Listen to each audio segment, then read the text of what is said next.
जय हिंद। आप सभी को सबसे पहले happy Republic day. Republic day इसलिए मनाया जाता है क्योंकि 26 जनवरी 1950 को भारत का संविधान लागू हुआ था, जिसने औपचारिक रूप से भारत को लोकतांत्रिक गणराज्य के रूप में स्थापित किया। इसी दिन हम अपने संविधान को अपनाए थे, जिस संविधान में कानून, नियम, अधिकार एवं कर्तव्य को बताया गया है। संविधान लोगों की आवाज़ देने के लिए बनाया गया था। इसी संविधान में हमें आर्टिकल 91A के तहत बोलने एवं अभिव्यक्ति की आज़ादी भी दी गई है। इस आर्टिकल के अंतर्गत हम खुले सार्वजनिक संवाद को बढ़ावा दे सकते हैं, सरकार की नीतियों के खिलाफ बोल सकते हैं, आवाज़ उठा सकते हैं। रिपब्लिक डे आता है, झंडा फहराया जाता है, मिठाई बांटी जाती है, लेकिन हर साल एक सवाल मन में रह ही जाता है, आखिरकार हम किस रिपब्लिक को सेलिब्रेट कर रहे हैं?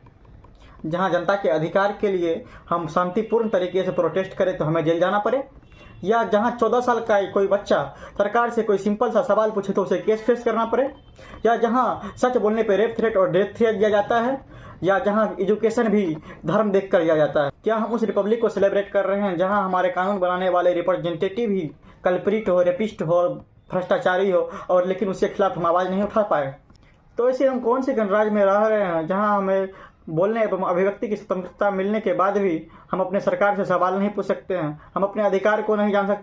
जनता को जागरूक होने की जरूरत है। जिस सरकार को हम चुने हैं, यदि वो सही रूप से काम नहीं कर रही है तो हम अपने संवैधानिक कर्तव्य, हम अपने संवैधानिक अधिकार के तहत उससे अपनी नीति, अपने विकास के लिए सवाल पूछ सके। आप किस पार्टी के हैं इससे मतलब नहीं है।